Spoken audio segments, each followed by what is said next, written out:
Good morning and welcome to Love Every Moment, coming to you today from Pierre, South Dakota. Today's verse is 1 Corinthians 13:11.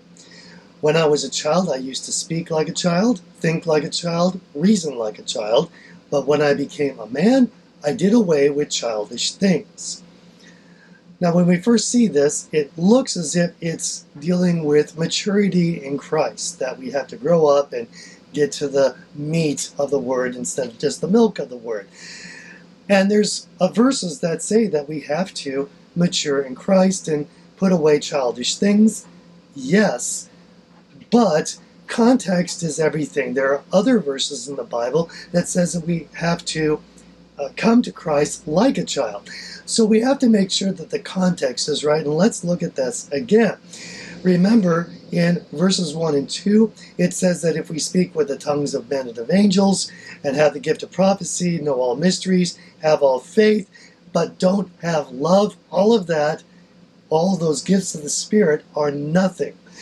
And that's the first part of the context. Then we jump down to verse 8, where it says, if there are gifts of prophecy, they will be done away. If there are tongues, they will cease. And if there's knowledge, it'll be done away. So the gifts of the Spirit are temporary.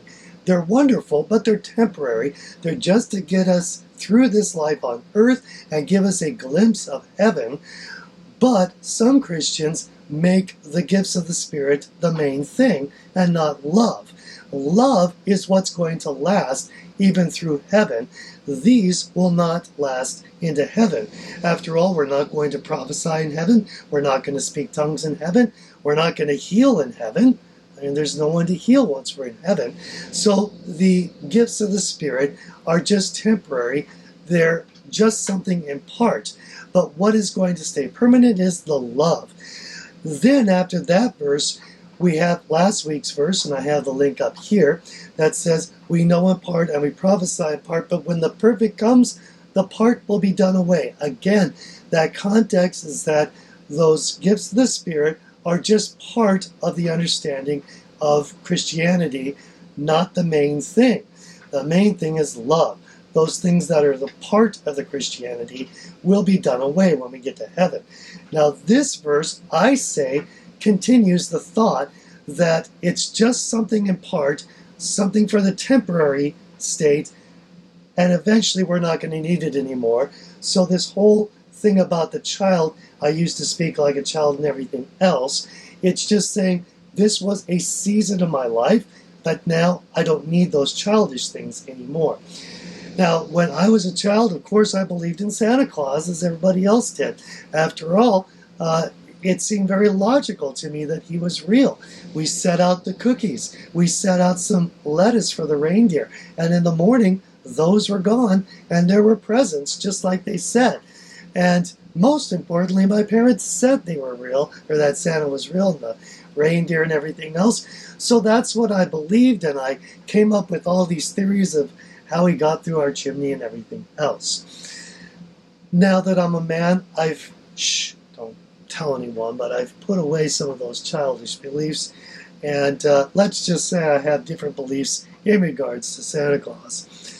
But again, that was a season of my life.